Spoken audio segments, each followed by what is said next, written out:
कोटा शहर और देहात कांग्रेस की ओर से शनिवार को संविधान बचाओ रैली का आयोजन किया गया। हजारों की तादाद में जुटे कांग्रेस कार्यकर्ताओं के बीच मंच पर पहुंचे प्रदेश अध्यक्ष गोविंद सिंह डोटासरा, विधानसभा में नेता प्रतिपक्ष टीकाराम जूली और पूर्व विधायक प्रहलाद गुंजल। रैली के मंच से कांग्रेस नेताओं ने बीजेपी सरकार पर जमकर हमला बोला। डोटासरा ने कहा, अब राजस्थान में पर्चियां बदलने वाली हैं। टीकाराम जूली बोले, कोटा में सबसे ज्यादा संविधान को रौंदा जा रहा है। तो वहीं प्रहलाद गुंजल ने चेताया, अगर अब नहीं जागे तो आने वाली पीढ़ियां सवाल करेंगी कि आपने संविधान बचाने के लिए क्या किया।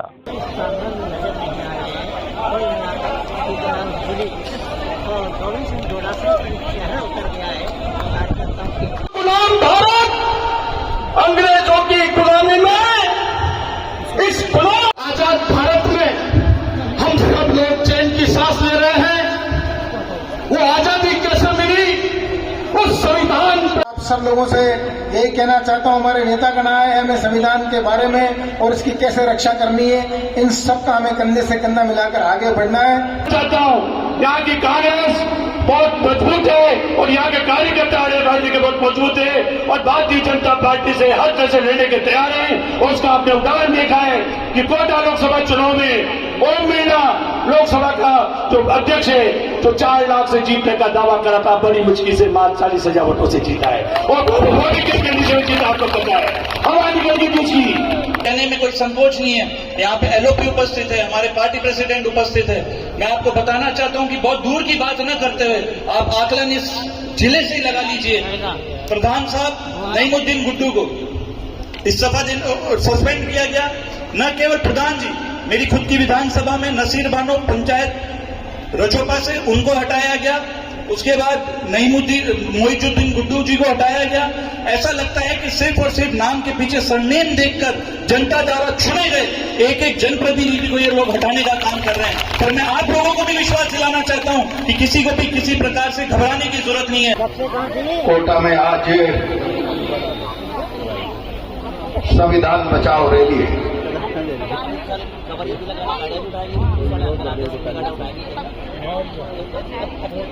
कई बार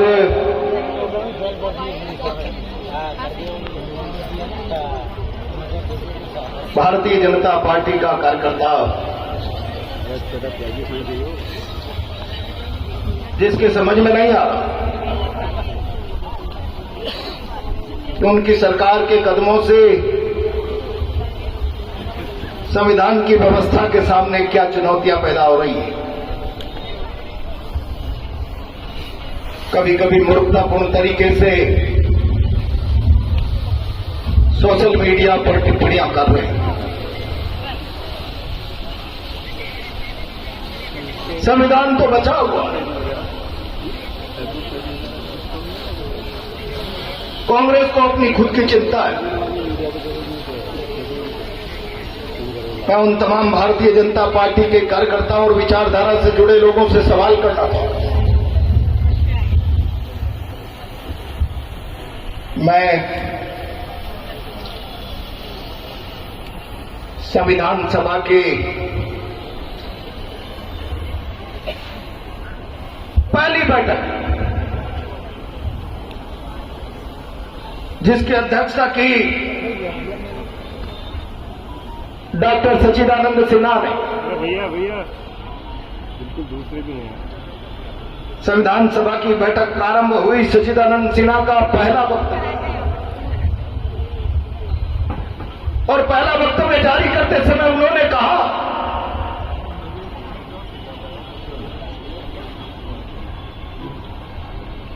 सत्ता प्रणालियों की महत्वाकांक्षा में दुनिया के कई देशों में संविधान बने बिगड़े,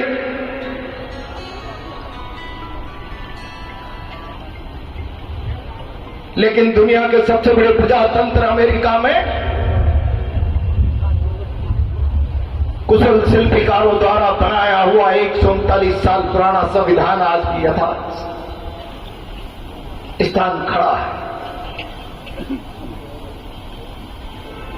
और तब उन्होंने संविधान सभा से कहा, भावनाओं की समझने की चेष्टा की जानी चाहिए कि साथियों, ये संविधान सभा पे कैसे संविधान का निर्माण करने जा रही। अमेरिका के संविधान की तरह अमर हो जाना चाहिए। और अगर मानव द्वारा निर्मित कृति अगर ये अमरत्व को प्राप्त करती है, जिसमें वर्तमान और भविष्य की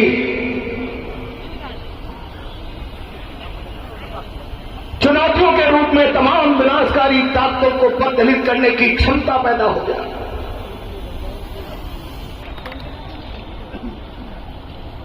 प्रधानमंत्री के संविधान के प्रति सच्ची श्रद्धा और निष्ठा रखूंगा। मैं भारत की प्रभुता अखंडता अक्षुण्ण रखूंगा। प्रधानमंत्री के रूप में अपने कर्तव्यों का श्रद्धापूर्वक शुद्ध अंतकरण से निर्वहन करूंगा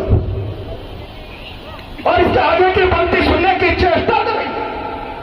कोई भारतीय जनता पार्टी विचार का व्यक्ति सुन रहा हो, मैं बिना भय या पक्षपात अनुराग देश के बिना सभी प्रकार के लोगों के प्रति संविधान और विधि के साथ अनुसार न्याय करूंगा। बिना भय के सबके साथ न्याय करने की शपथ लेने वाला भारत का प्रधानमंत्री देश में आम चुनाव हो और भाषण करे सार्वजनिक सभाओं में, एक हो तो सेप हो, पटोगे तो कटोगे। क्या यह संविधान की शपथ का उल्लंघन है? और अगर भारत के प्रधानमंत्री को संविधान की शपथ का उल्लंघन नहीं है तो यह संविधान का सीधा सीधा उल्लंघन है।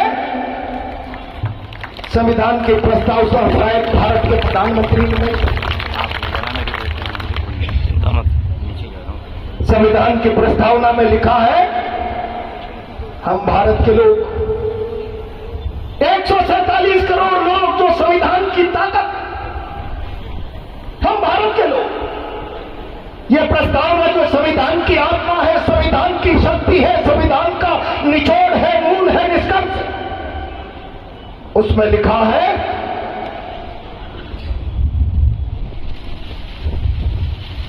के समस्त नागरिकों को सामाजिक, आर्थिक, राजनीतिक, न्याय, विचार, अभिव्यक्ति, विश्वास, धर्म और उपासना की स्वतंत्रता, प्रतिष्ठा और अवसर की समानता प्राप्त करने के लिए उन सब में व्यक्ति की गरिमा और राष्ट्र की एकता, अखंडता सुनिश्चित करने वाली बंधुत्वता बढ़ाने के लिए।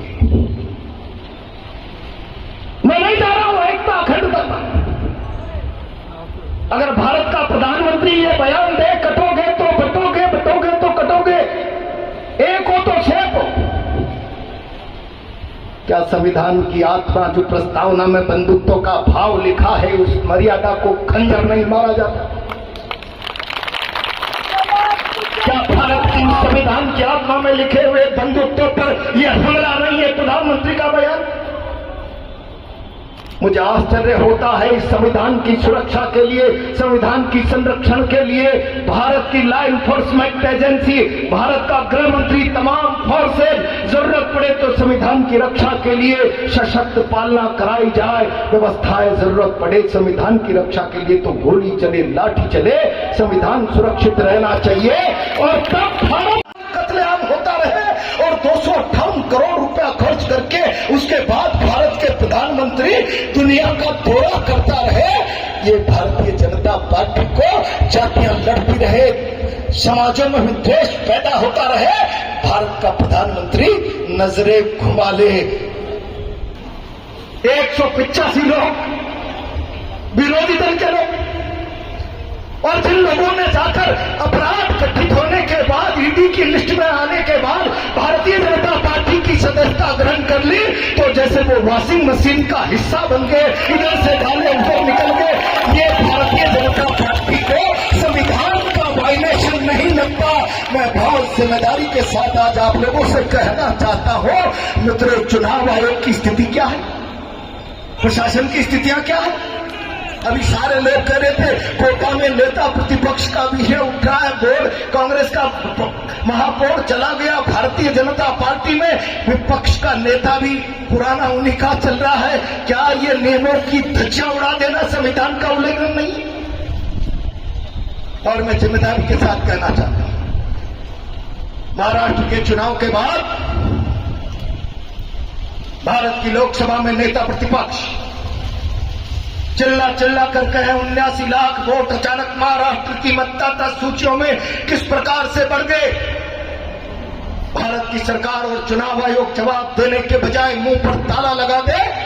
मैं बहुत जिम्मेदारी से आज इस संविधान बचाओ रैली में कहना चाहता हूं, कांग्रेस के कार्यकर्ता भाई और बहनों, जब संस्थाएं पक्की हो जाती है तो संविधान केवल शब्दों का संग्रह बनकर बचा रह जाता है। ये भारत की सरकार ने शब्दों का संग्रह भारत के संविधान को बनाकर रख दिया है। ये चुनौती सारे राष्ट्र के सामने है, जिसको कांग्रेस के कार्यकर्ता को मुकाबला करके चुनौती को स्वीकार करना पड़ेगा। कि नगर निगम के अंदर सभापति और नेता प्रतिपक्ष एक पार्टी के नहीं हो सकते, लेकिन यहाँ पे कर रखे हैं। ये नईमुद्दीन गुड्डू भाई साहब बैठे हैं यहाँ पे, इनको एक ऑर्डर निकलता है कि आप 1 महीने के अंदर आप जवाब दीजिए, नहीं तो आप पे हम कार्रवाई करेंगे। 1 महीना तो छोड़ दीजिए, 1 मिनट भी नहीं दी जाती, 29 सेकंड के बाद में ऑर्डर आता है कि आपको पद से हटा दिया जाता है। ये संविधान की धज्जियां यहाँ पे उड़ रही। ये जो लाल किताब है, ये संविधान की किताब जो है, ये इस देश की आत्मा है, ये इस देश की रीढ़ की हड्डी है। ये संविधान अमीर गरीब या किसी भी जाति, किसी भी धर्म, किसी भी संप्रदाय, सबके लिए समान रूप से काम करता है। और वही वसुंधरा जी जो सपने देख रही थी कि मैं तो तीसरी बार मुख्यमंत्री बनूंगी, और मजबूरी के कारण चेहरे की हवाइयां उड़ गई, लेकिन उनको बोलना पड़ा कि भजन लाल जी को मुख्यमंत्री नियुक्त करने का फरमान आया है। मैं आपको दावे के साथ कहता हूं, मीडिया के बंधु इस बात के साक्षी हैं, जब भजन लाल जी का नाम बोला गया तो एक भी एमएलए ने ताली नहीं बजाई, भारतीय जनता पार्टी के एमएलए। अब हम तो कहां से बदलते, अंदर थे ही नहीं। भाई कांग्रेस वाले क्यों हो जाते, हम तो सदमे में थे, भाई राज चला गया, इतना अच्छा काम किया लेकिन फिर भी राज चला गया। उसके बाद में राजनाथ सिंह को कहना पड़ा कि भाई ये सपना नहीं है, ये केंद्र का पप्पेट यही बैठेगा राजस्थान में। और वो पपेट बैठा करके चले गए। आज पूरे राजस्थान में क्या हो रहा है, पंचायत चुनाव नहीं, नगर निकाय के चुनाव नहीं, पीने को पानी नहीं, बिजली नहीं, अपराधी बेलगाम, कानून व्यवस्था नाम की कोई चीज नहीं, बजरी माफिया हावी, आए दिन हत्याएं हो रही हैं, आए दिन लोगों को पीटा जा रहा है, मारा जा रहा है, कुचला जा रहा है। कोई सुनने वाला नहीं है इस प्रदेश में। भाई साहब तो 3 टाइम लेवे राशन, और मस्त क्या तमाशा हो गया। हेलीकॉप्टर लिया, भ्रमण को निकल गए, अपने आप को भागीरथ कहलवा रहे हैं, नाम चेंज कर रहे हैं, राम सेतु जल योजना, पता नहीं क्या क्या, नर्मदा योजना। मैं पूछना चाहता हूं मुख्यमंत्री जी, आपका 1.5 साल में एक काम बता दो जिससे बेरोजगारी दूर हुई हो, जिससे महंगाई कम हुई हो, जिससे नौजवानों को कोई नई आस सकी हो, जिससे हमारी मातृ शक्ति मजबूत हुई हो, जिससे अपराधियों में भय हुआ हो। आपके कहने से आपके मंत्रिमंडल में जो समीक्षा बैठक होती है विभागों की, उस विभाग का मंत्री नहीं आता। आपकी बैठक में ब्यूरोक्रेसी के साथ में जब बैठक मुख्यमंत्री जी करते हैं तो उनका सीएस उनकी बैठक में नहीं आता, और जब सर्वदलीय बैठक बुलाई जाती है तो मुख्यमंत्री जी अपने प्रदेश अध्यक्ष को नहीं बुलाते। क्या तमाशा लगा रखा है। और आज तो हद ही हो गई, 2 दिन से सुन रहे हो किरोड़ी लाल जी। मैं धन्यवाद दूंगा किरोड़ी लाल जी को, थोड़ा दब तो गए लेकिन फिर भी कभी कभी खुड़ता कर देते हैं। उन्होंने कहा 8 करोड़ की बिशनपुर में बजरी चोरी हो रही है प्रतिदिन, और उसका इशारा चोरी करने वालों में कोटा की तरफ अंगुली करके बता दे। कर लिया क्या कुछ? कुछ नहीं कर पाए। किरोड़ी जी का मुंह बंद कर दिया। अब किरोड़ी जी तो किरोड़ी है साहब, गणेश जी को धोखोगे नहीं तो गणेश जी तो अपना असर दिखाएगा।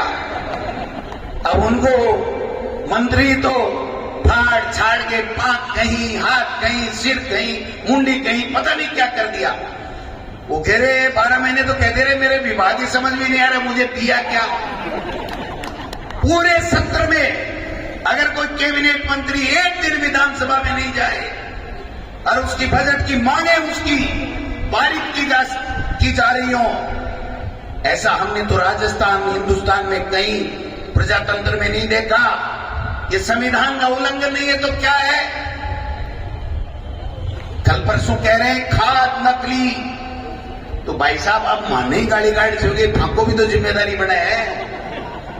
गोविंद डोटासरा को, अशोक गहलोत को, कांग्रेस पार्टी को, सबको गाड़ी निकाल के टॉन्सिल हो गई।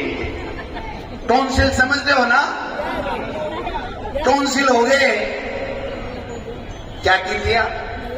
मगरमच्छ। मैंने विधानसभा में जूली साहब के सामने कहा था, मैंने कहा मुख्यमंत्री जी आप मगरमच्छ करते रहो, आप ये जो लिख के दे रहे हैं ये भाषण तो पढ़ना बंद करो, और अगर आप में हिम्मत है तो चोरों को पकड़ो, सलाखों में दो। ऐसा नहीं हो कि खा के आप मगरमच्छ हो जाओ और आने वाले समय में जेलों में हमें गेट चौड़े कराने पड़े आपके लिए, ऐसा नहीं हो। किरोड़ी लाल जी की तारीफ की आपने, किरोड़ी लाल जी की तारीफ की आपने। किरोड़ी लाल की तारीफ नहीं की है। किरोड़ी लाल जी एक मर्द आदमी है जिसने ये कहा कि बिशनपुर में 8 करोड़ की प्रतिदिन बजरी चोरी हो रही है, लेकिन उसके बाद में दिल्ली बुला करके उनका जीप का ऑपरेशन कर दिया गया। उसके बाद से वो चुप है। कल उन्होंने दूसरा विषय लिया है, देखते हैं कितने दिन वो देश में नकली खाद जो बेच रहे हैं उनके ऊपर कार्रवाई करवाते हैं या दोबारा उनको बुला करके उनकी जीप का ऑपरेशन दिल्ली में कर दिया जाए। हाँ,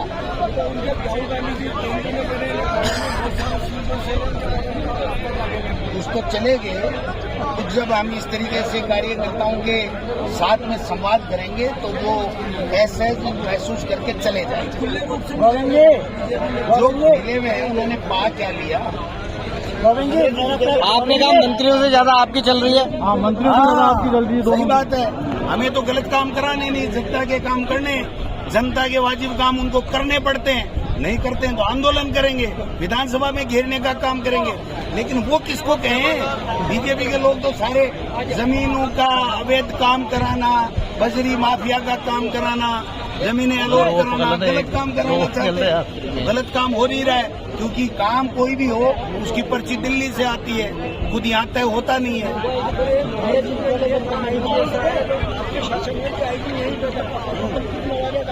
कुछ गलतियां हमसे हुई तभी तो हम विपक्ष में हैं, नहीं तो हम सत्ता में दोबारा।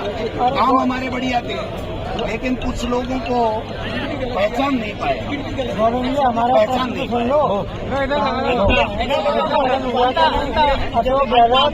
कोई नहीं कर सकता, क्योंकि कोई हिम्मत नहीं है। ये गरीब के लिए जीवन दान है, उसको आगे बढ़ने के लिए संविधान में प्रदत्त उसके जो मूल अधिकार हैं उनके अंतर्गत खोले गए विद्यालय हैं।